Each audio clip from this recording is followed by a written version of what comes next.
Hi, everybody. We are just so glad that you're here today. Thanks for joining us for our panel about standing out and landing the role in today's market. We're really grateful to have all of our lovely panelists here, and we're thankful to have Hunt Club partnering with us on this event. Just a quick plug, the Silicon Slopes Jobs Board is a platform that we've developed so that people from the community can find jobs that are available from the companies around the area. So we encourage you to go on there and look for the jobs that we have, create a profile. If there aren't jobs that you're interested in, we upload new jobs every day. If you create a profile, then employers can look at your resume and search your information while you're, even if you haven't applied for a job. So we really encourage you to do that. It's a great platform. We're really excited about it. And we hope that it will be useful to you all.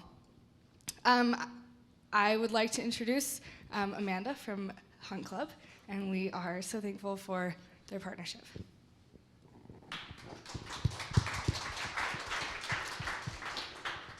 Thanks so much, guys. We are thrilled to be here. This is a really exciting time and an exciting topic. As Emma mentioned, I'm Amanda from Hunt Club. I'm the VP of Marketing. We are an executive search firm. We also focus on professional roles. And so what that means is we do everything from build out your leadership team to your downstream teams. We work with founders who just raised a Series A to huge multi-billion-dollar unicorn companies and help everybody build best-in-business teams. One thing that we do differently from everyone else is we are also a technology company, and we've developed what we call our expert network of 20,000 business leaders who make warm introductions. So imagine like top CTOs helping you find your next CTO, and that connects us to 8 million quality candidates. So we do it all through our warm introduction. It's a very different model, and it helps us bullseye and find the right candidates faster. We have an incredible group of some of the most powerhouse people and talent in Utah here today. I'm gonna let them each introduce themselves. So we're gonna go down the line. Want to kick us off? Thank you. I am Spencer Weiniger. I work for Pluralsight. I just hit my 10-year anniversary there. For those that don't know Pluralsight, we do online learning. So if you are a developer that knows Java, but you want to learn JavaScript, you want to learn Python, we have courses that basically take you from beginning to end to do that. I live up north in Bountiful and have 4 kids, a wife, and 3 cats. So that's me. All right, my name's Emma Corbett. I am the Director of Global Talent at Entrata. I have my Entrata people in the back here today. I have been in talent acquisition, kind of tripped and fell into it after I graduated high school. I was an ambassador, so I helped get people into college at Snow College, if anybody's in the house went there, and Weber State University. Really excited to be with you guys today. If you don't know what Entrata does, we are a multifamily property management software solution, which is a lot of words. Easy way to think about us is if you're driving downtown Salt Lake, you see a high-rise apartment building, pretty much everything about that facility would function on our software. So if you've ever lived in an apartment complex, or we're leaders in the student housing market for simplifying the way that students live and work with their property managers, you've probably used our platform. So excited to talk to you guys a little bit more about that today. And personally, I am really into golf. Got into that during the pandemic because it was one of the only things I could do, being outside. And I've got a couple dogs that I really love. Hey everybody, my name's Bentley Clark. I'm a senior technical talent partner for Adobe. Adobe's a pretty big company. We do a little bit of everything. If you're not familiar, PDF, we make that, Photoshop, all that good stuff. Happy to talk more about it. But I've been recruiting similar to Emma. I started in college. I was in a fraternity in college and started recruiting there. Actually met Garrett Clark, who runs he's got his office right around the corner there. He mentored me a lot, and so I realized that recruiting actually is a job, and I liked working with people. So done some agency recruiting, trying to get people placed into whoever's going to pay me to do it. Didn't necessarily love that life because you have to really push a lot sometimes, and there was a lot of expectations for some companies that I just wasn't passionate about. So I went in-house recruiting. I've been in the technical world of Utah now for quite a while, and been at Adobe for 2 years, and I have 2 kids, a dog, wife, and born and raised Salt Lake City. Awesome, guys. All right, well, let's dive in. So we're going to start off talking about this turbulent job market. We all just came out of a pandemic that changed everything. So in 2020, when the rates were really low, it made cash very available, and tech companies were just soaring. There was more venture-backed businesses than ever before, $621 billion deployed. This was probably the highest hiring spree we've ever seen in the history of America and also across the globe.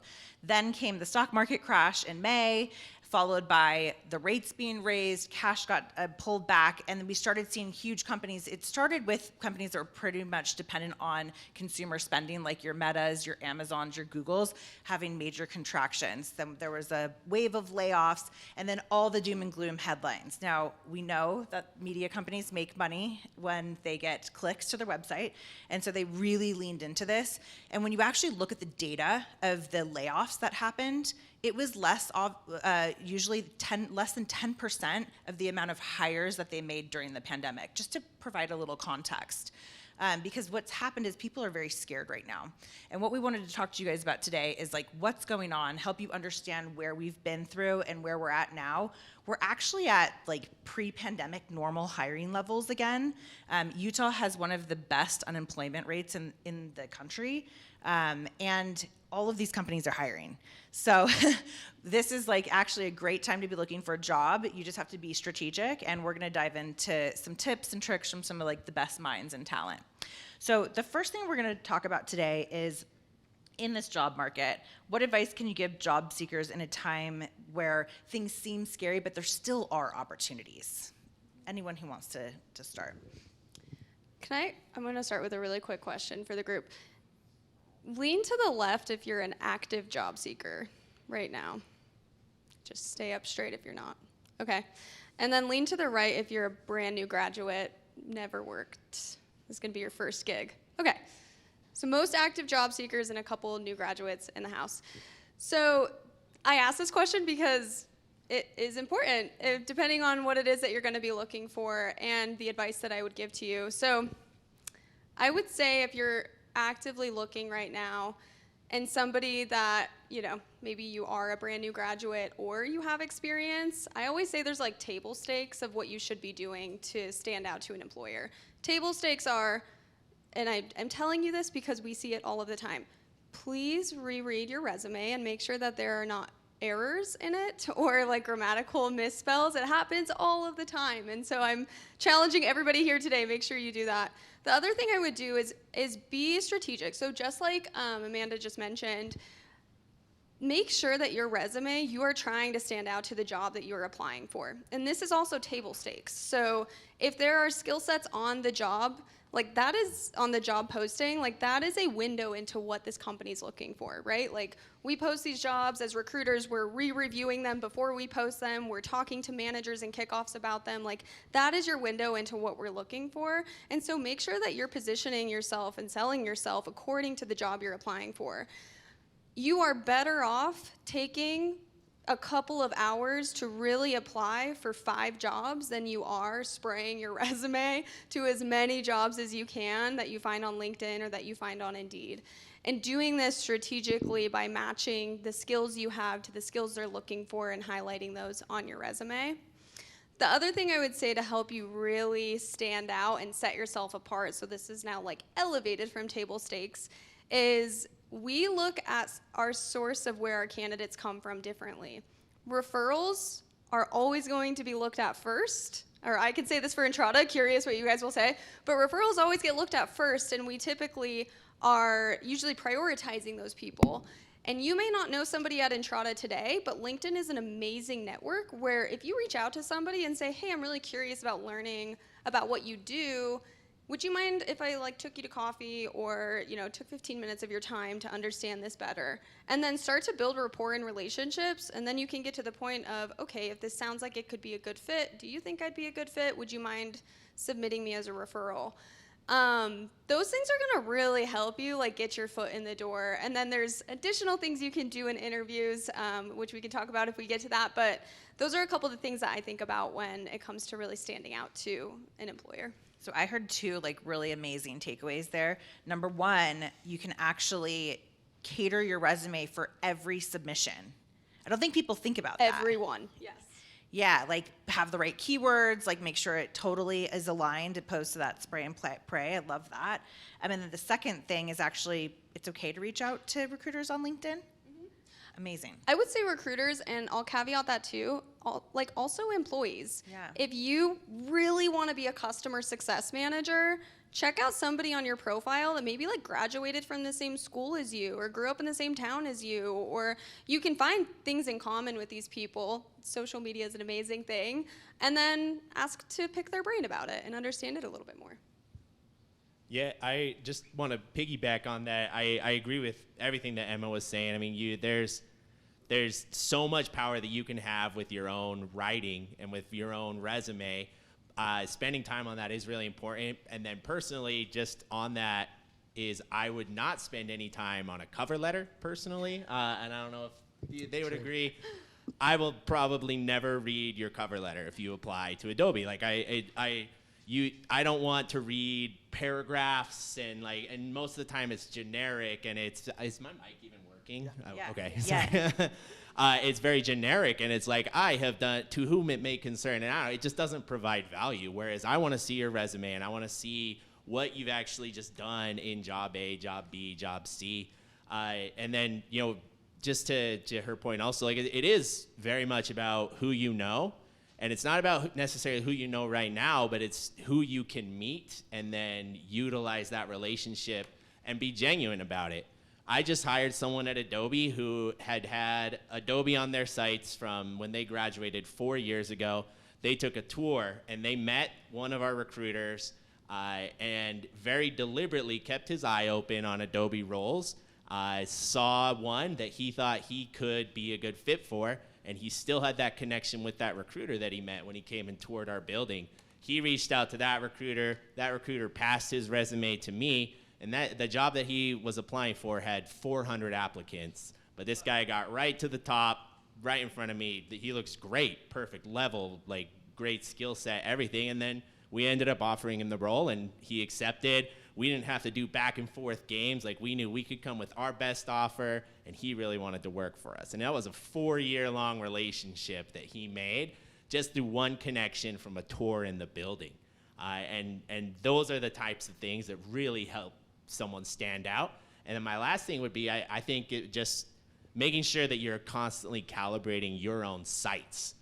We went through this big thing as she was mentioning about all the cash in the world was flowing and all the companies were hiring, and it became this FANG status thing. Like everyone wanted to work at Facebook, Amazon, Apple, Netflix, Google. Those were the top tier companies, and that people were selling whatever they could to get there.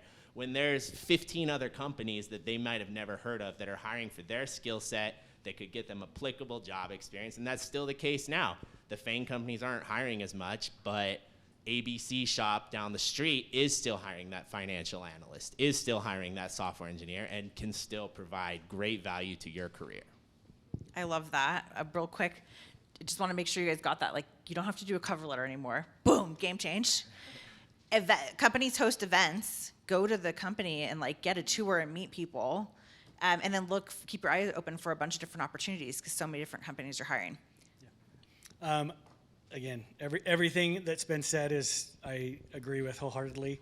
Back to the resume, and Emma did mention this, but every job I post, there is things that we ask for that you can do. And most of the time, those aren't requests. Those are things that we need you to be able to do. Not all of them. Like, for example, if there's certifications are usually nice. But if you have those, list those. If it's an engineering role and there's list every single language that you know. I myself don't necessarily like the one that on the side has the meter of I'm very good at this, I'm medium at this. I just want to know the languages you know. The interview will assess what you know, so don't worry about that meter. But yeah, just be you, and like these guys said, be flexible. If you've never done something, don't shoot for the Google. Shoot for something smaller, because if we say we need 4 years experience, if you have 3, you might get an interview. If you have 2, you're not going to, because we need that 4. So you got to start somewhere. If it can't be at Google, if it can't be at Facebook, have it be at Kroger. Have it be, somewhere that they can use your skills, and it's a resume builder. I want to add to what you just said too, Spencer.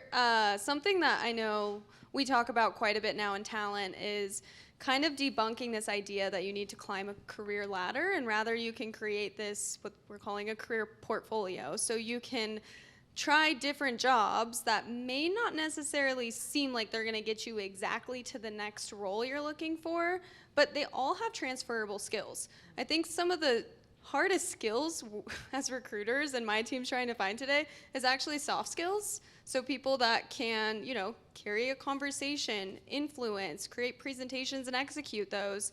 And I think, I have someone right now in my network who has been in learning and development for a really long time, and she's looking to be an executive assistant right now so that she can gain skills understanding how to hone in on her executive presence, how to work with a lot of urgency, how to work with a lot of different high-level stakeholders.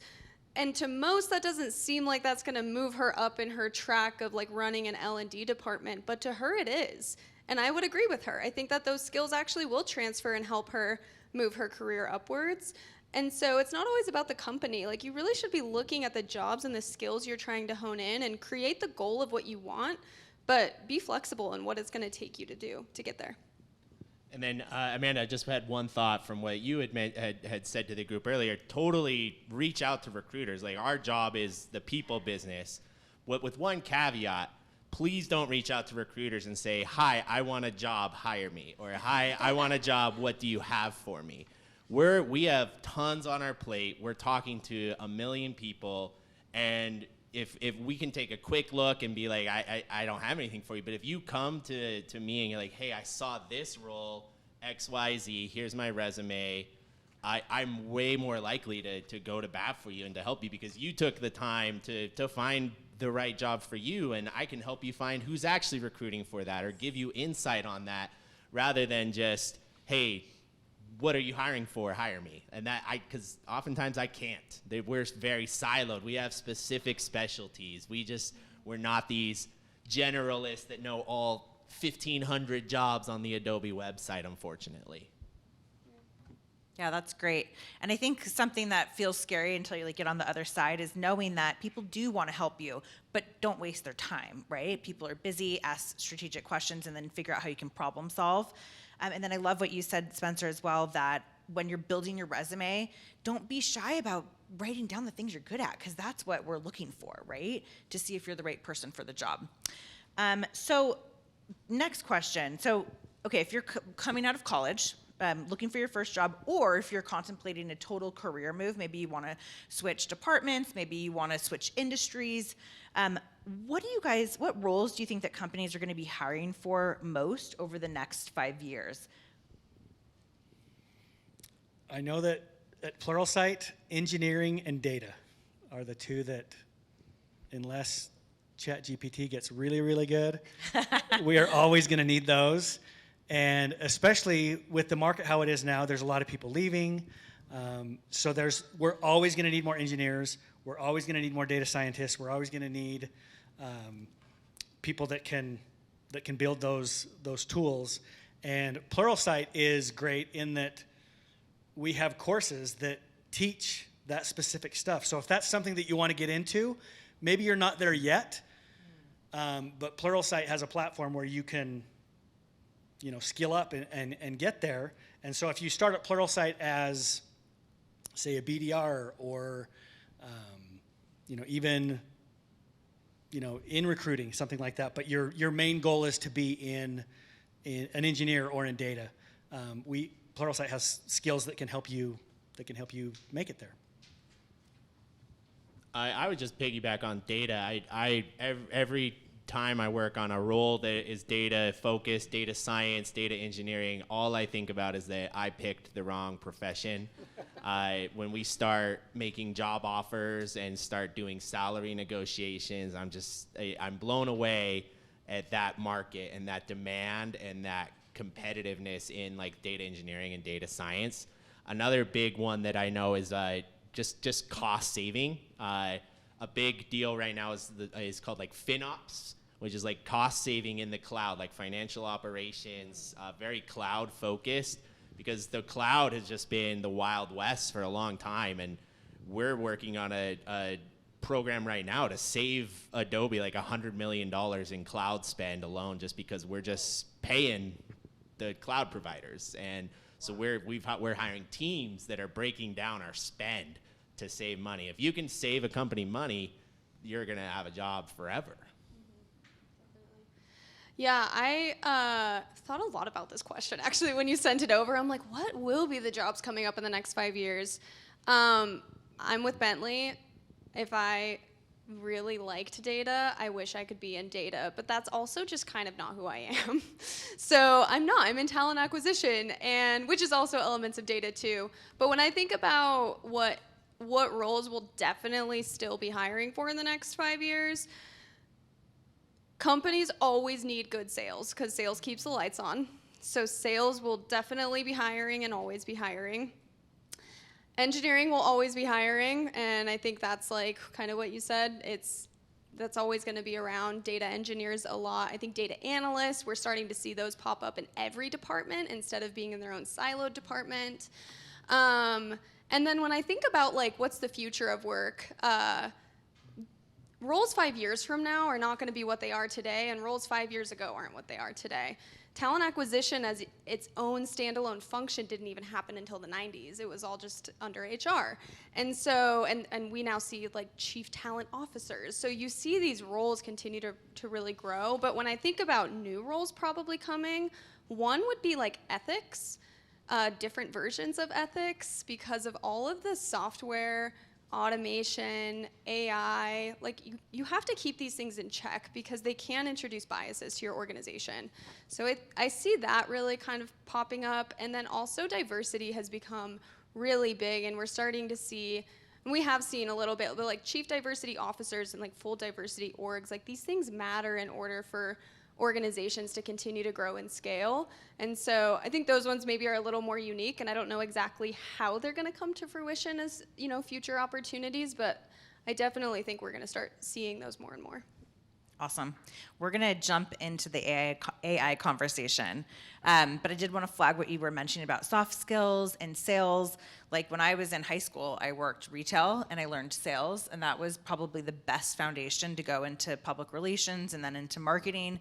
And like you can find these jobs, whether you start as a BDR and get into a company, learn the skills, learn the business, and then navigate where you want to go.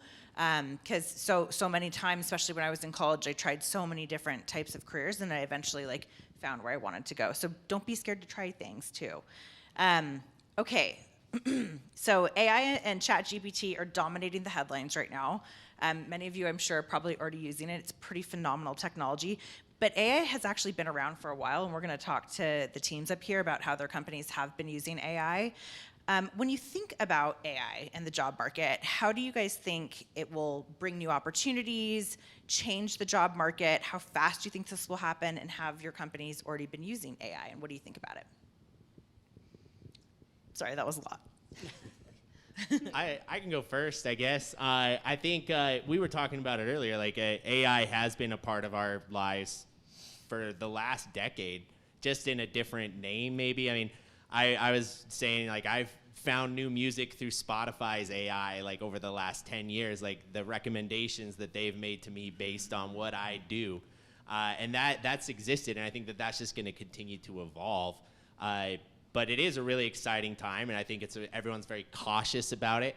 A few years ago, you know, the big buzzword was metaverse, and every company wanted to get into the metaverse, and that's not gone as well as I think everyone hoped. But I think we've moved on, and we're in this AI landscape. And I actually read this morning that like a fifth of the Fortune 500 companies all mentioned AI in their most recent, their own AI efforts in their most recent earnings calls, including Adobe. We've launched our own generative AI product, and it's a really exciting time. It's a really unknown time, and I think the potential is unlimited. which is good and bad, but probably more good than bad in the right hands. And I feel like Adobe's doing really cool things with AI and machine learning in general. So AI is interesting. I'll never forget being at a LinkedIn Talent Connect conference. When was this? 2017, 2018, sometime in that window. And there was a keynote that talked about automation and how automation is going to take over recruiting's job. We're going to be able to automate from the moment somebody submits their application through their interviews to an offer and then their first day, and we're going to essentially exit humans from the process. And I remember feeling really scared. Like, people around me were scared, I was scared, and I was like, oh my gosh, I need to find like a new industry to work in. This isn't going to work for me. And as we've introduced more and more automation, we're like dying for more of it now, because what it's done is it's allowed me and my team to focus more on your experience as a candidate and less on the back office of like scheduling you on a calendar invite or like sending your offer letter or things of that nature. And so when I think about AI, I like view it the same way. Like, there are risks to it in terms of, like, I was kind of talking about biases, and if it's learning from itself, we do want to make sure that, like, ethically we're keeping it in check and there's governance around those things. But I see AI, we've been using it. We've had, HireVue, Textio. These are all really common tools that, I mean, at Entrada, we've been using them for the last, like, 6-7 years. So the conversation feels new because ChatGPT has made everything so available to, like, everyone in this room. But the actual tools have been being used for a while. And things like, ChatGPT, I needed to write a bio for this event, and I put it through ChatGPT. It wrote my whole bio for me. It was amazing. But, like, so using it to your advantage and not being afraid. I do think that you will find yourself behind the times if you see new innovations and you resist them. That's the worst thing you can do. Lean into them, see how you can use it to make yourself better. And even back to, like, we were talking about resume reviews, like, go throw that through ChatGPT. It's going to make something amazing for you. It can only help you improve. So I think these things should be leveraged to your advantage, but there will be a close eye kept on them for sure. Agree with all that. I mean, I guess the biggest thing I would say, it doesn't matter how good this AI gets, they're going to need humans still. If anyone who listens to talk radio, there's ZipRecruiter commercials all the time. If ZipRecruiter could replace us, it already would have. Now, it's a great tool, and Indeed is great, but at the end of the day, all of those things need a human at the end of the day to actually screen the person, to send them through the interview process, and to make that personal connection, because someone screening a resume can only do so much. There needs to be that human contact. So as scary as it gets, they're going to need humans. Now, there might be a specific job that eventually is taken over, but most jobs, I think, they're still going to need that human touch. I was just going to add to this, too. I was talking to a company. We were, like, assessing a company the other day to help us with candidate personas, and they're doing some really cool work around AI. And one of the things we asked them, because they're kind of building this tool that you take a 5-minute assessment, and once they do candidate persona work of, like, who is successful at Entrada, it would match you to the job. And I was like, how cool would it be for, like, everyone in this audience if you took a 5-minute assessment and we told you what job at Entrada you were perfectly matched for?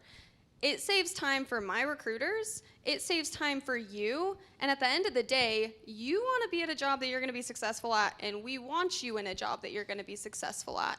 And so that's where I see, like, this competitive edge coming in with recruiting specifically, where it eliminates, like, me and Bentley and Spencer were talking about, if you put a resume in front of all three of us, we would all pick different things out of it that we liked and things that we didn't.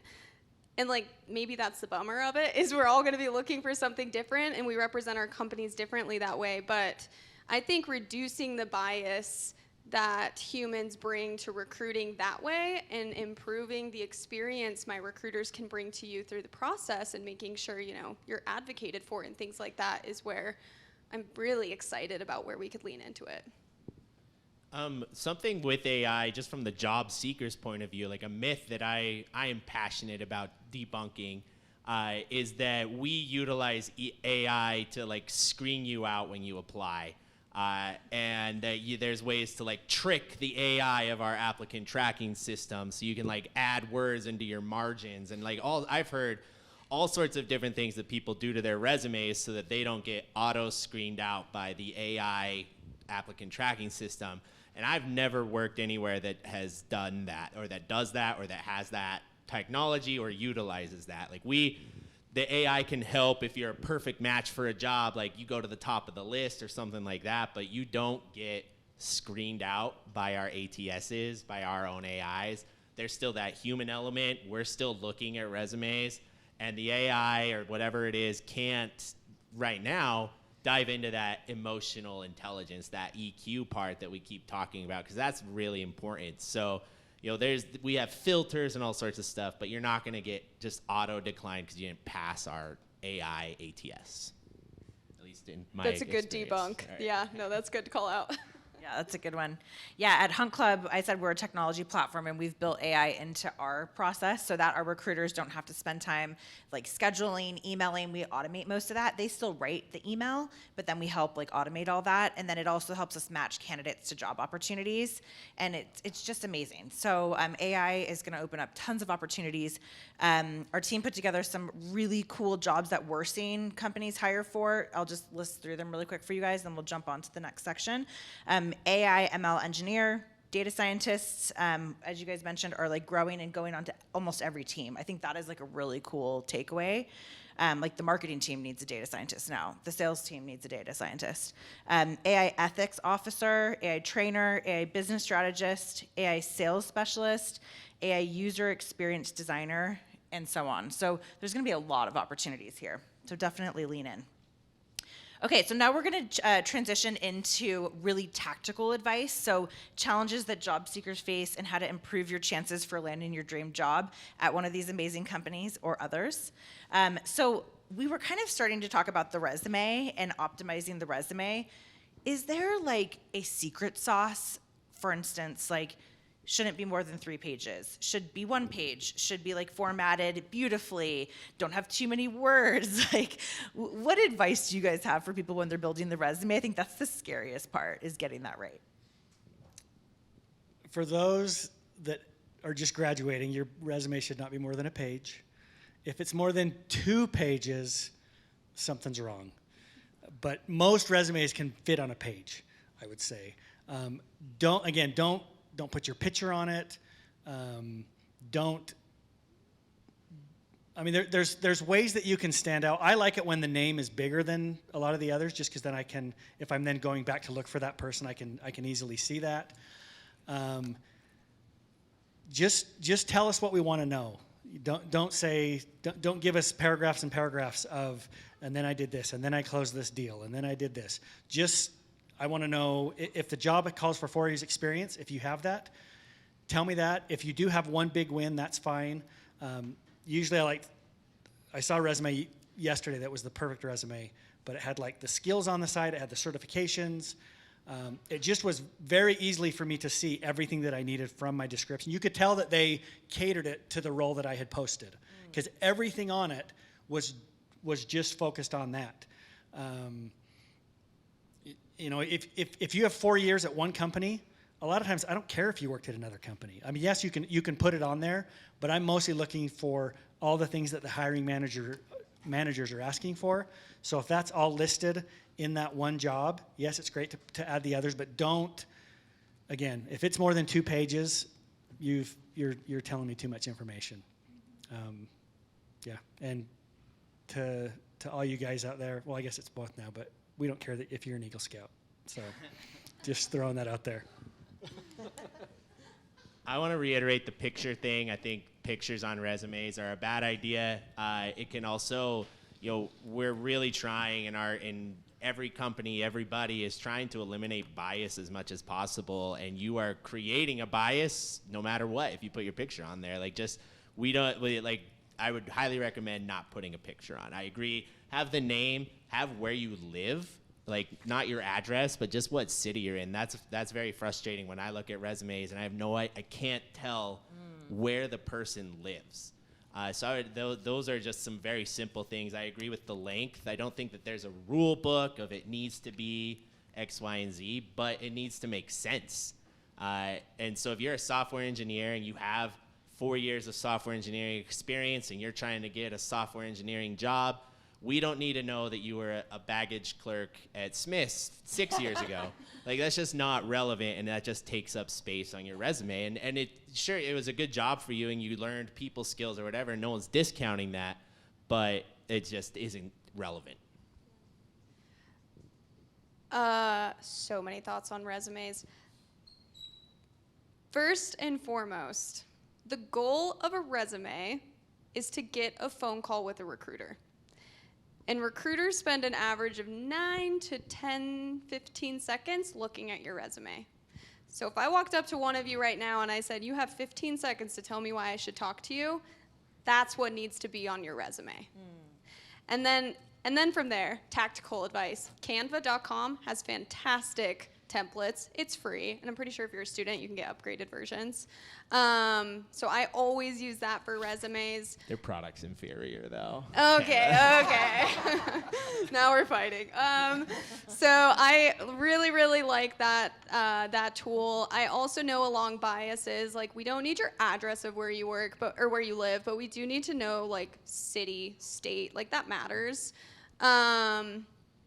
And then I would also say this is something kind of relatively recently I've been talking to some of my peers about, but actually not including your graduation year on your, if you've graduated, not including your graduation year on your schooling can also introduce bias to people's assumptions of how much experience you may have. Because sometimes people are in the middle of school after they've, started their professional careers. Sometimes people, you may have internship experience or you may have been working while you were in school. But if it shows that you just graduated, sometimes it can indicate your age, it can indicate, how much experience you have, and so that's actually something, you should only put schooling on if you've graduated without the date, but, if you're still in school, you can say to present. So that's another thing, and then I agree with what both Spencer and Bentley have mentioned, like keep it simple, keep it to the point, cater it to the job you're applying for, and I don't really care if it's a page or 2 pages, like, as long as it's simple and to the point, it'll be good. One other thought that I had is there's a lot of, especially if you're in smaller companies, as people title very differently. And while, like, I would never say, like, lie on your resume, but if your title's like finance ninja, like, maybe don't put that on your resume. And there are companies that do that they give interesting titles, and like we don't know what that means, so try and break that down to like tell me what a ninja does, or change your job title on your resume to be like an FP&A, like something that is more generic to what you're trying to do, as long as it's real. Like don't call yourself a software engineer when you were a finance ninja, but like make it a relevant, like comparable job title that could show us what that actually means. Are there other things that help? For instance, would you recommend somebody build like a personal website or a portfolio if they're going into like a design role? What do you think about those things? So if it's one of those, like a design role, you're going to have to go through, at least at Pluralsight, you'll have to go through a portfolio review.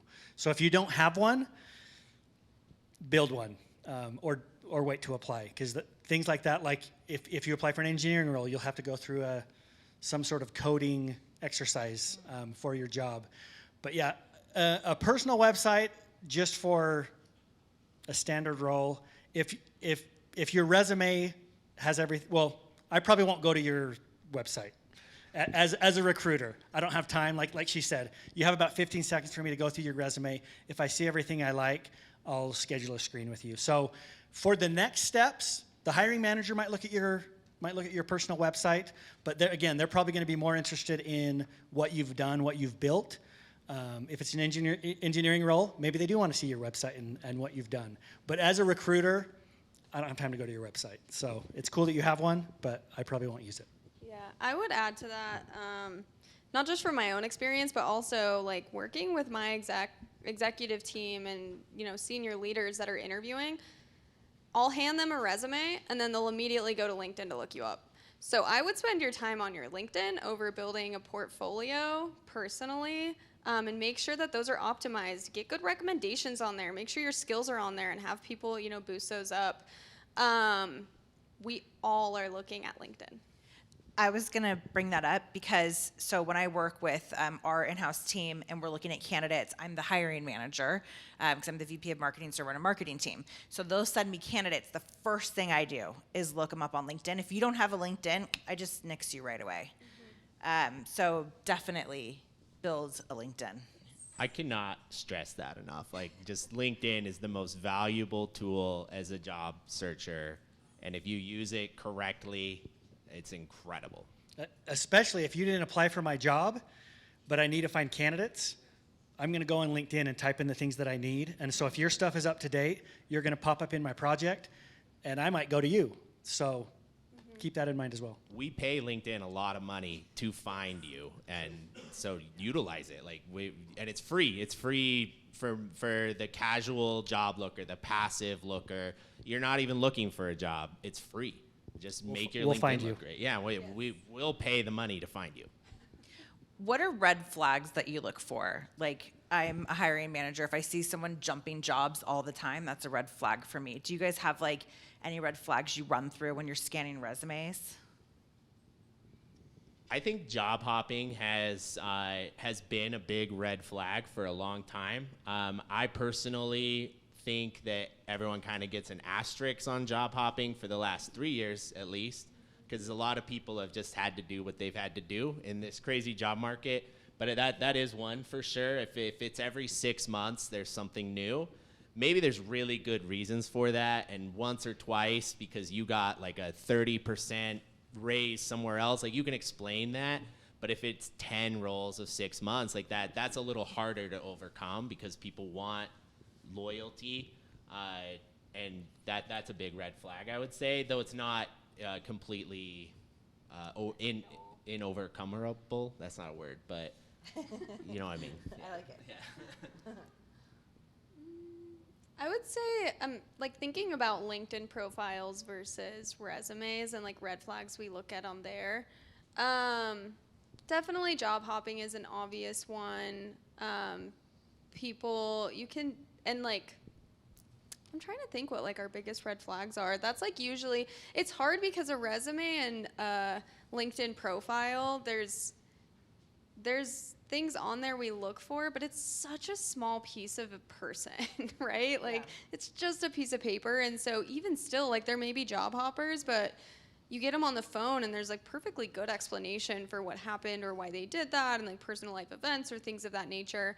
I would say for my managers though, if they've seen people jump around, if this is more something when we're talking to candidates in like a phone screen, if people are speaking negatively at all about their current situation or previous work situation, it's an immediate red flag for us. Like, we don't want that. So I think that that's something really important to keep in mind, is like keep it really professional. Yeah, I guess I would just kind of stick with that.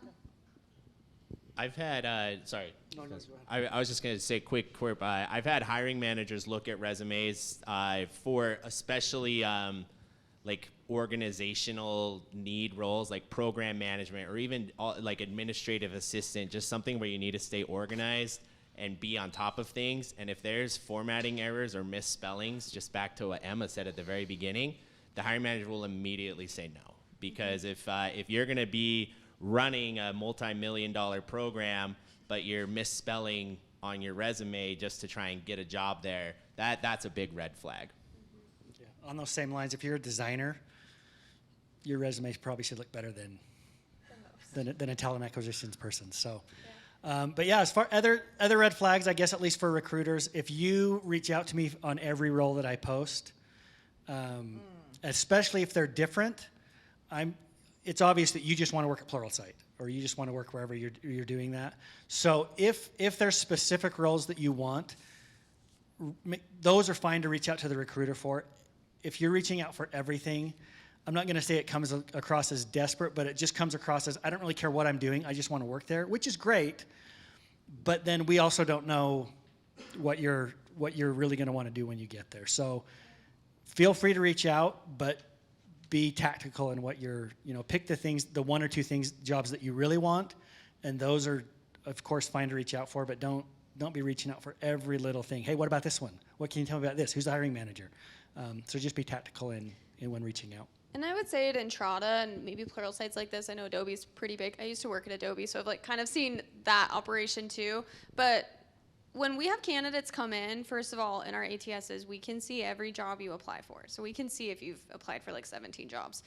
So if you're applying for just one and we are like interested, we have a conversation with you, or we see your resume and it's not the right fit for this one, we're still sharing your resume amongst the business. We'll always check with you before we consider you for another job. But it is our goal, it is my team's goal to match people to the right jobs. And it can be confusing. Like Bentley said, every company has different titles for the same jobs. So it's really tricky for people to know. I feel for job seekers. How do I know if this is the job that's the same as this one over here I really wanted? So if you are being really strategic and you are positioning yourself with the right skills, we will try to find you the right spot. But we need to know that you're serious about certain areas, not just about mass applications. Awesome. Okay, I have two more questions for the group, and then we're going to open it up for Q&A. So the first one is, every company has its own kind of personality and type of workforce you're looking to build. Could you guys each tell us what type of qualities and characteristics you're looking for to find the right talent to join the organization? Because I think that will also help people understand how they could, cater their resume and approach to trying to get a job at a Pluralsight or Entrada or Adobe. I would say with Adobe, it is really hard. It is really difficult to get an entry level job at Adobe. If you're just graduated from a coding boot camp and you want to become a software engineer, it's really hard to get a job at Adobe. What Adobe really wants to see is experience, track record, and then that EQ component, that emotional IQ, is a huge part. And we won't know that until we hop on the phone and have a conversation. But there's a lot of weird people out there, weird software engineers that don't like to talk, and they are very introverted, and that's totally fine. But we won't have that person be able to thrive as much in our environment, because it is a very social environment, and they want that emotional IQ. And so we've had to turn people down that were great on the coding perspective, but from a culture perspective, they were abrasive, or they were really just low energy and acted like they didn't care through the whole interview process. And those, they could have been a master of code, but we're not going to hire them because of that lack of that EQ. Entrada is an amazing place to work. So we've been in business since 2003. I'm going to give a little bit of backstory here. So we've been in business since 2003. And we were bootstrapped for 18 years. We didn't accept any funding. We just built products. We sold them. Clients loved them. We made, whatever we were making for that, we were putting back into the business. And we grew to about a 1,800 person business that way globally, which is not a very common story. Common for our industry, we've learned, but not common for most tech companies. The reason I share this with you is because a year and a half ago, we accepted our first round of funding ever for just over $500 million. And started investing heavily back into the business for what we needed. But we realized when you're under hyper growth like that, you need to really align with what are we looking for? What do we need? And it can be tricky because it looks like the kind of company that you join and is really established and has everything, all their ducks in a row. We've been doing this, but we have been scrappy for 20 years, and we continue to be scrappy. And so when we think about who is successful at Entrada, it is people who have a lot of ambition and the ability to execute. It's people that have a high sense of urgency, understand that it takes everybody. We have a value, excellent alone, better together. So we want to bring in people that are really driven and motivated to find ways for us to innovate, find ways to add value to the role that you're in. It's one of the biggest reasons I love Entrada so much, is because I have the ability to make some serious impact in the role that I'm in. But guess what? Everybody else around me does too, and we get to accomplish really fun, cool things together.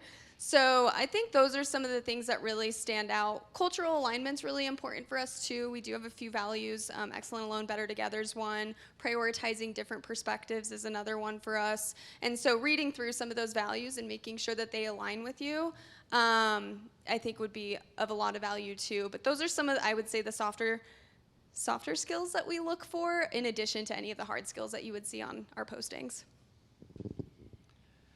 Pluralsight is, obviously we're an education company, so we look for those that are lifelong learners. That doesn't necessarily mean that you have to be a lifelong learner in tech. I am not tech. I've worked there for 10 years, and I still am not a developer. But we look for people that want to better themselves. In our Farmington office, before we moved, there were some steep stairs that went into one of the entrances, and along the sides of the steps as you walked up, it said, "What did you learn today?" So we're very passionate about people that want to continually improve themselves. If you come to Pluralsight and you're there for 2 years and you built up your resume and you can go and make yourself better somewhere else, we're all for that. If you can do that same thing and stay with us, even better. So yeah, we look for lifelong learners. We always want people that are looking to learn something new, looking to better themselves. And you know, the culture thing is big. We used to only have 2 rules, and I've forgotten. You think I could remember 2? I've forgotten what the other one. But the second one was don't be a jerk. And it sounds obvious, but we want people that are going to come in and, you know, be a joy to be around every day. So I love that. Thanks, you guys. Okay, last question up here, and then we're going to turn it over to you guys. So once you have landed the interview, what tips do you have so that someone can have a successful interview, whether it's a virtual experience or an in-person experience? Any like tactical things you could tell people? So the first thing, we realize that a lot of times when you're taking these interviews, and just say, Pluralsight doesn't do in-person interviews anymore. All of our interviews are virtual.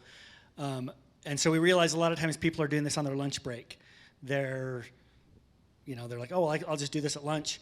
And so we get a lot of people that, at least for the screen, are like walking around, and the wind, you can barely hear them because the wind is loud. Don't ever do that if you actually land the interview.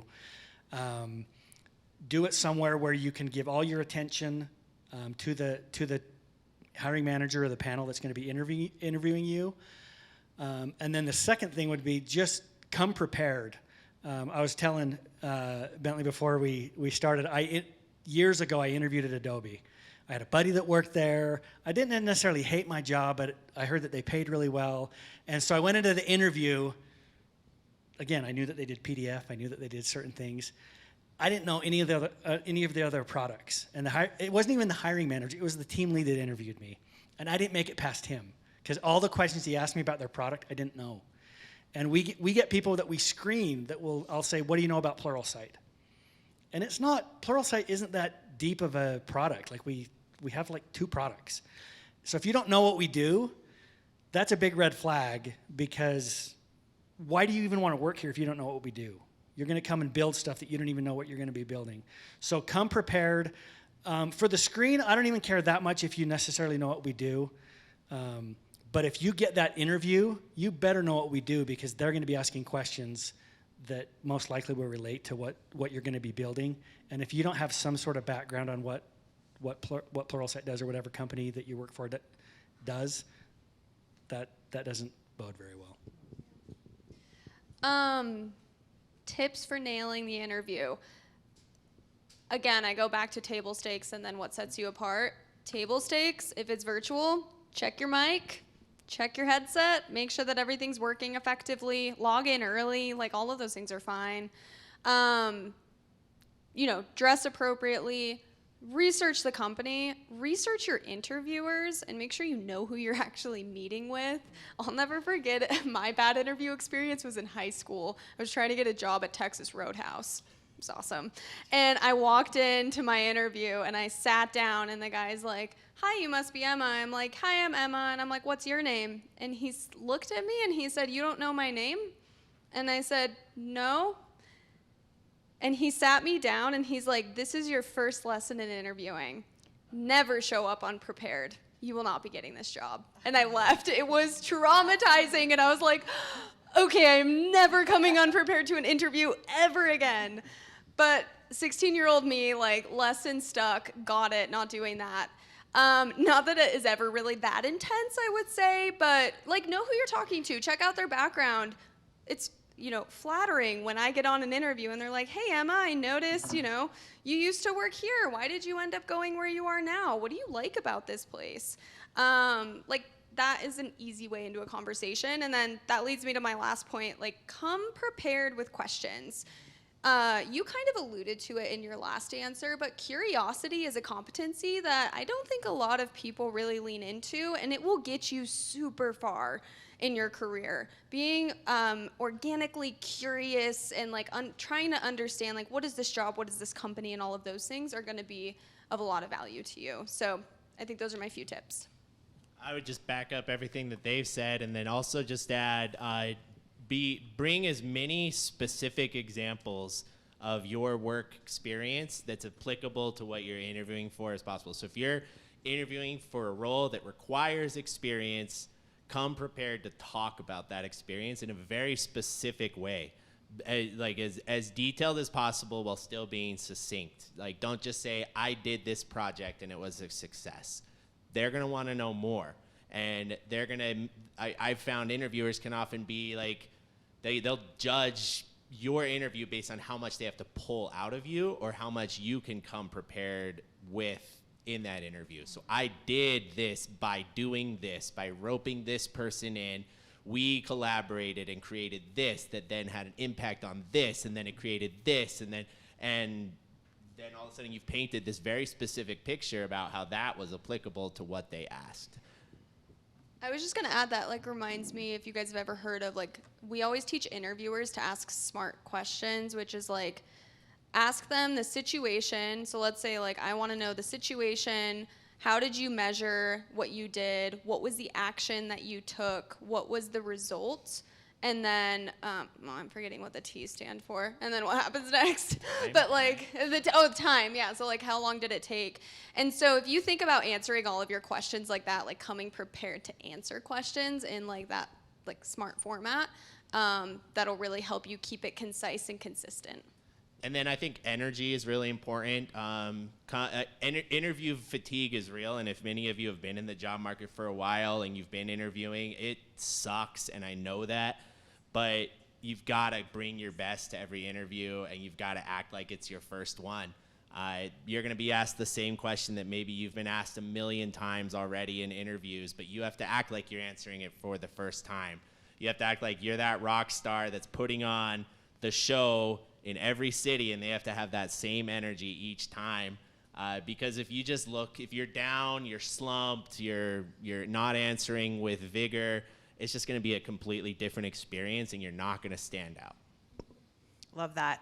And I love the creating a dialogue. Nothing's worse for the hiring manager when you ask a question and someone gives like a 2-word answer and then they just sit there and it's quiet and awkward. Like, create a relationship and create a dialogue and have fun. Awesome, guys. Okay, now we're going to pivot into a Q&A.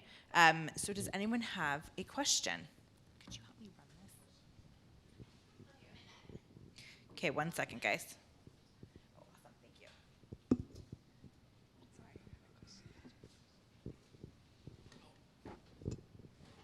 How's it going? My question for you guys, for those of us that have been in the job market for a little bit, due to essentially overscaling in companies, there's been a lot of layoffs.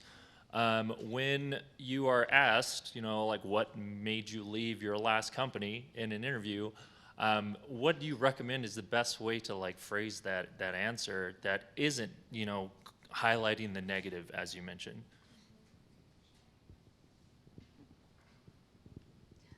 I can jump into this one. I'm like, I go- don't know, I've take got it. some ideas. Yeah. So I think the good news is that this has become a bit normal now, right now. And so I would say maybe like a year and a half ago, this might be a harder question to navigate. I am a fan that transparency wins. And so if you're just like, honest, I was impacted by a layoff at this organization due to this and this, it would be really helpful to offer references from your last boss or something of that nature to be like, here, like talk to this person. A lot of companies back channel anyway, so they're going to talk to them anyway. So I think it's good to kind of offer, what the situation was, why your role specifically was impacted. It's helpful to know how many other roles were impacted too. And then, yeah, just offering up that. I would stay away from like maybe overinflating though. Like I've had some conversations where people be like, even though I was top performer, I was let go. Like that doesn't necessarily bode well. But if it goes back to that asterisk that I feel for the last 3 years. Like if you just say, unfortunately, I was a part of a reduction in force, and I mean we all know that that's everywhere, and that's hard. And I'm sorry that happened, but let's see what we can do to move forward. And so it shouldn't, in my opinion, be held against you. You just want to make sure that you're upfront about it and don't go too in depth about how good you were and how wrong they were for laying you off.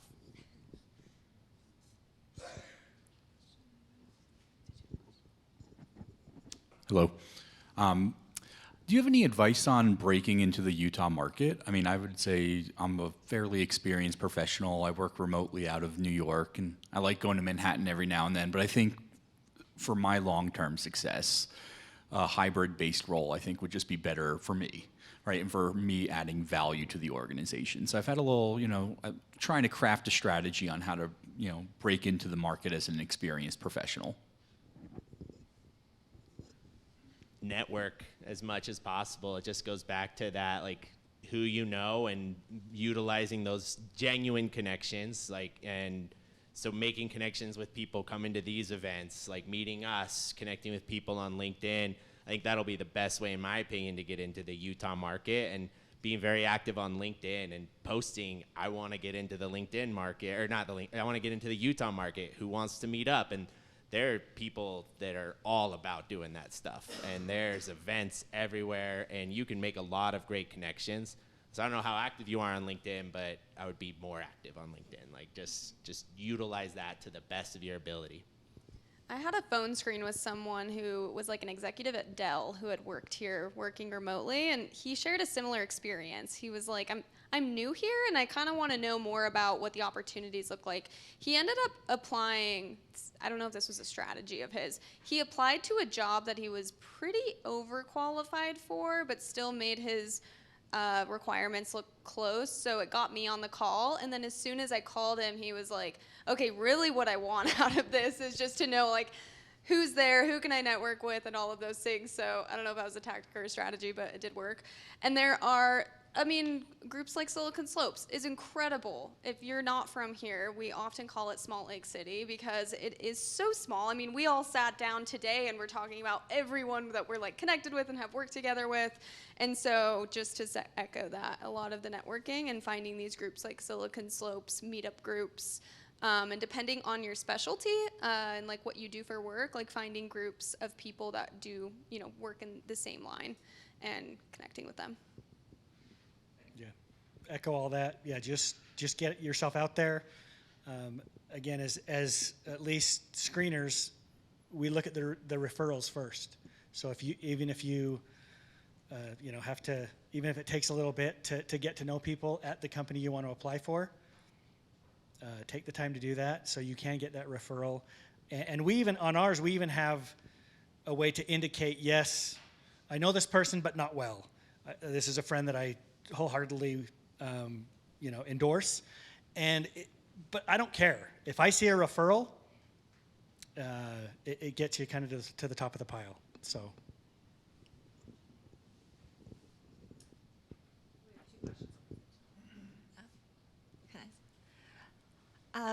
Thank you very much for your time here with us. I want to ask your suggestion for like people like me, I work in traditional industry before. Now I want to pivot to tech industry, and I also recently graduated from a BYU MBA program. So, do you have any kind of suggestion for career pivot?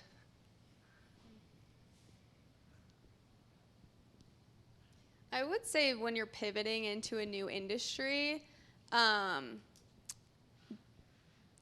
this kind of sucks a little bit, but like be prepared that you may need to go back into something entry level, because if you haven't done it before, we're typically reserving like mid to senior level with people that are coming with the experience. And so that can be kind of a hard pill to swallow, but you know, there's lots of opportunity in tech to promote relatively quickly, and there's always opportunities that come.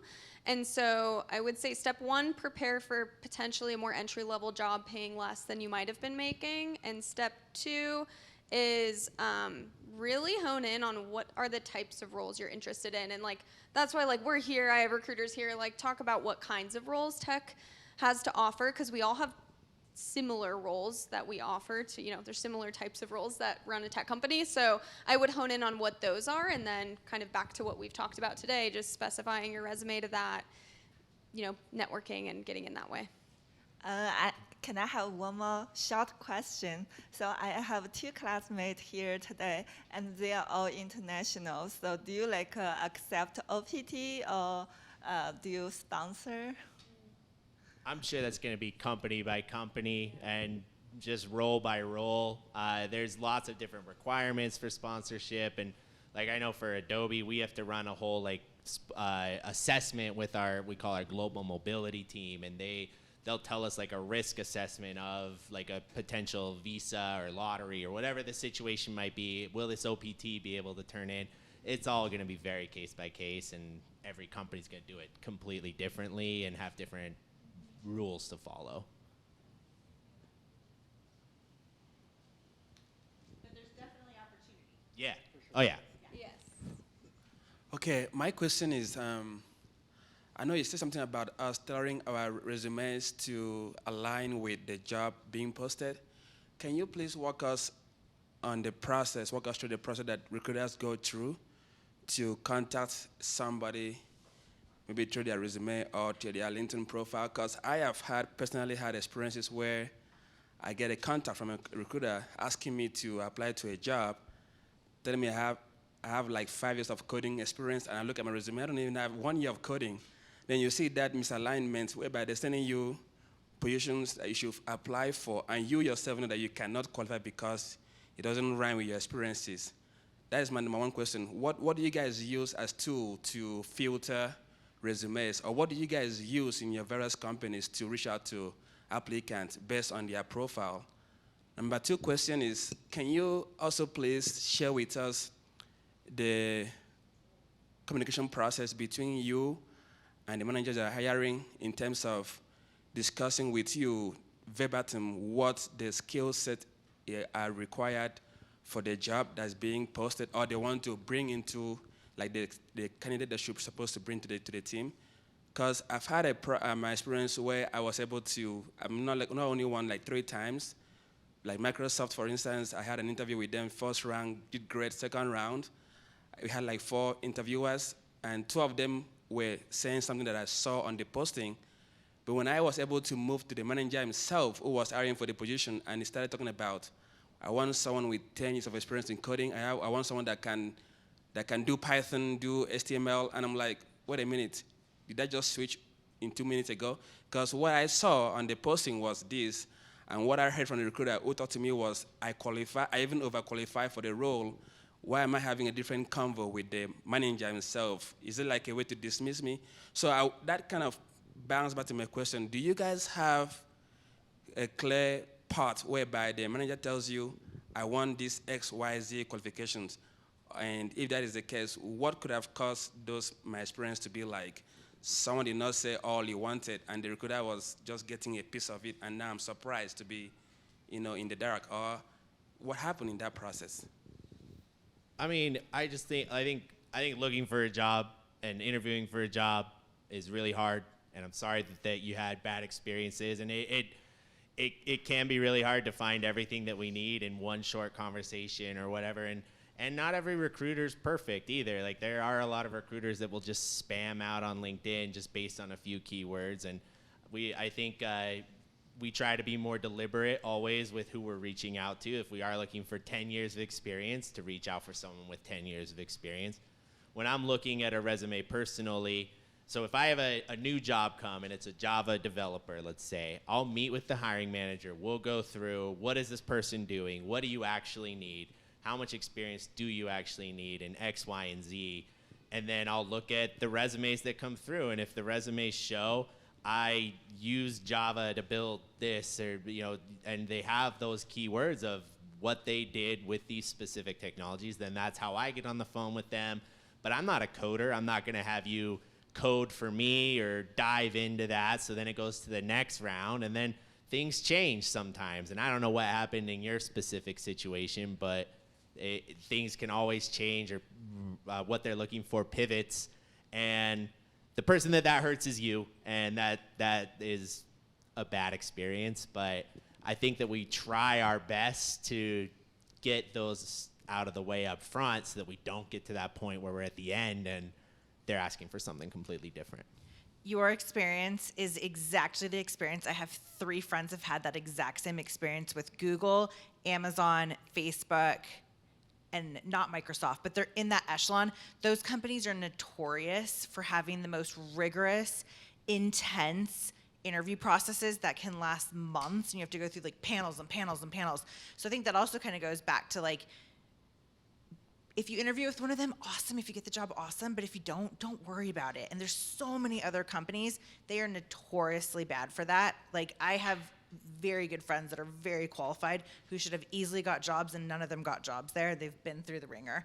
That's point 1. Point 2 that I think is really interesting that we've been talking about today is, like, the interview process, and people don't think about this, is a multi-part process where you have the recruiter screen first. But then you have the hiring manager, and the hiring manager has like whole different set of filters to go through. And so it is good to go into the process knowing that it's going to be multiple steps, and you're going to encounter different personalities and different expectations. And sometimes it changes halfway through, and it has nothing to do with you. They just realize, like, oh gosh, actually we need this role to go in like this direction. And so sometimes that stuff just happens, but yeah, you are not alone. I have many friends that have gone through that. I didn't mean to take all the wind out of that question. If you two have anything to add. I think it's a good point. The only thing I would say too, because like I've seen my team go through this as recruiters, typical process is when we get a requisition sent to us, the first thing we do is reach out to the manager to sit down and do, some people call them intakes, kickoff calls, but it's like a calibration session on like, what do you need? What can I screen for to make sure the right people are going to you? And then on occasion, as a recruiter, we get infuriated when we send exactly what they asked for, which is your experience, and then they get rejected because, well, they didn't have 10 years. And we're like, well, you said you only needed 2. So hang on, what happened here? So they will go rogue, and we have to go out and like rein it back in. And then usually at that point, like our goal, at least at Entrada, is to reach back out and say, so sorry that didn't work out. Let me stay in touch with you for the next one that is the right fit. So I think that, recruiters can still help manage like a negative experience that way, but it really does. And especially at a company of that size, like it can just get out of hand kind of quickly. But yeah, that's all I would add. Hi, my name is Nazar, and most of job postings are for senior level. But I've heard from one of my friends at salaries that companies like post it like senior because if they're not sure and they can still hire to the department like intermediate or even junior, so it's okay. But if they would post junior and found a good intermediate or senior level candidate, then that would be the issue. So if its salary is true, so does it mean that if the vacancy is for senior, but I see that I cover like 80% of the requirements, or I just have all the requirements but less years, that I can still apply for it? And then if yes, okay, do I need to mention myself that anyway in applications that, okay, I know that I'm not senior, but I would be happy to take the same position as intermediate, or just to leave, the one who looks, the hiring manager, recruiter, to decide himself, Thanks. I would just say to that, because I can empathize with the fact that, like, you really want to get into product. We open a junior product role, and it's gone like that. And I would say 90% of the time, it's because somebody started at Entrata as a tech support engineer and moved up to lead tech support, and they have been waiting for that role to open up. And we will always prioritize internal mobility. Like, we want people to join Entrata and further their career. And so that's why I say, we had a question earlier that was like, I want to pivot, where do I go? You do need to start in sometimes more entry-level jobs, and then be ready for that career ladder internally and find that. Like, we always want to promote that. So at Entrata anyway, we'll always post our jobs internally, especially for junior roles, before we go external. And like, majority of the time we'll have somebody internally for those. So that's kind of where I see that going. So be open to other roles potentially that might kind of be that entry point to get you up to where you really want to be. And I'll just speak to at least at Pluralsight, just to be transparent. If we have a senior level job, but you're willing to come in at a lower pay, it's doubtful that's going to happen, because we have budget for that senior level person, and so they want that senior level person. So even though you're willing to come in at lower, well, we got to approve budget for this higher one, so that's really what they want. But again, it doesn't hurt for you to apply, because if you get in and you impress them, you're then on that list for people when that mid-level one does come up. But at least at Pluralsight, your chances of getting that senior level role, even though you're willing to take a lower salary, probably not likely, at least at Pluralsight.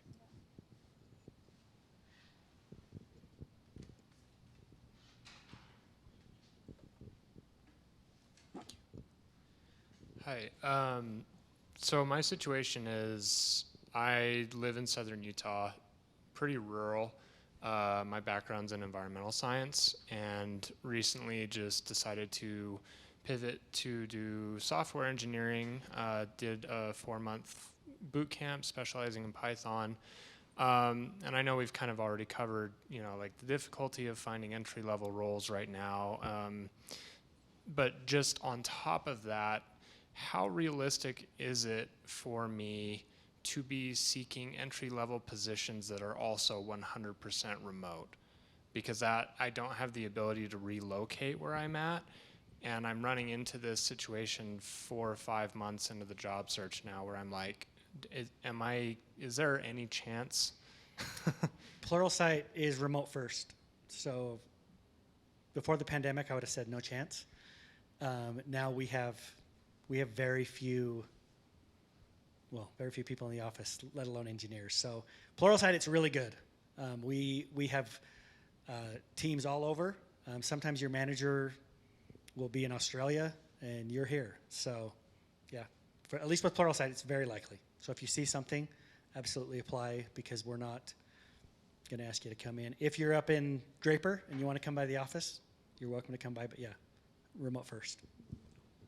I do think though that like it's gonna be hard, and I know you've already experienced that. It sounds like that the dual-edged sort of remote plus entry level.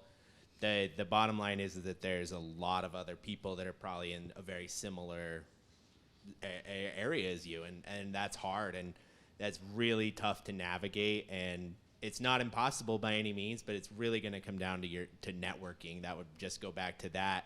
You're probably not going to see a ton of success just blindly applying, but you'd have to be very deliberate in reaching out and not applying to senior roles, not applying to roles that are well out of what you're capable of, and setting that expectation for yourself and setting that expectation financially as well, that you're probably going to have to take a pay cut. You're not going to immediately get into software engineering and make $150,000. Like, you're going to have to start pretty small.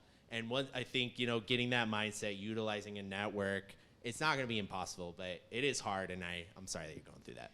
I think one thing I would do if I were you, and Spencer brought up a good point, and this is how I approach job searches, is I always pick my company, and I'll research companies like endlessly to see, like, do I like your product, especially in recruiting? Like, can I stand and advocate for this thing that we're building here?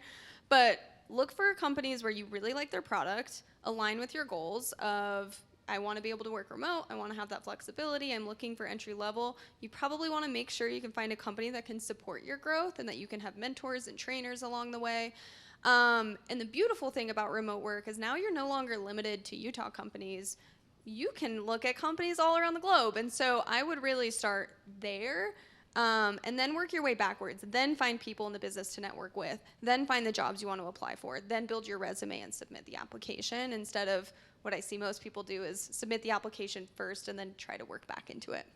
I was going to say the same thing. Target companies it's just a remote job position, and target companies outside of state, because then automatically you're like putting yourself into that job search where they're looking for a remote worker. And just to add to that a little bit, kind of with your idea of like, tapering expectations down and stuff like that, I've tried applying for like a lot of internships, but what I'm running into a lot is companies that want interns like require you to still be in school, but I'm pivoting careers, so like I've been graduated for a long time, but then like any entry level position, like you were saying, don't apply if you don't meet the expectations. Like they're asking for 3 to 5 years experience, and so I'm like finding myself in this weird middle ground where it's like I'm overqualified or not in school for internships, but I don't have the experience to get into entry level roles. So is there any like advice regarding navigating that space? I know that there are companies that do give boot camp graduates internships or like associate level roles, and so it really just kind of takes research and finding companies that do that. It'll be harder to get internships with like bigger companies because they are looking for 4-year like CS degrees for someone in their junior year type. But there are roles out there and you can find them, but you'd have to do like research on companies, and it's probably going to be smaller companies that would have that, in my experience at least. Yeah, and I would also look at, like, if you're wondering if you're like coming out of a boot camp, find other people on LinkedIn that did your same boot camp and see where they went. Because you may be able to have that mutual thing. You can network with them and be like, hey, I just graduated, would love to hear like your journey getting into this organization, and then they can refer you, and then you go to the top of the list, and like things go on from there, right? And really lean in. One thing I didn't do, and I wish I would have when I was graduating college, is there are like a career services center, and even these boot camps, like they have mentors and people where like the goal isn't just for you to go to school. The goal is for you to go to school and then go get a rad job that you're really excited about. And so there are resources for you at these programs and these institutions. Like, use them. We're networked with them at Entrada, and so they can help you get in the door there. So I would look at those two things too. It might be helpful. Awesome. So I wanted to say thank you so much to this incredible group and this amazing panel and these fabulous questions. We are all going to be open, so if you want to come talk to us and ask questions directly, we're going to end the panel now, but we have time to network, and if you have any questions, just come up and ask us. And, last thing, sorry. Check the Silicon Slopes jobs board. There are tons of jobs available right now. And so, yeah, look forward to talking to you guys. Thank you.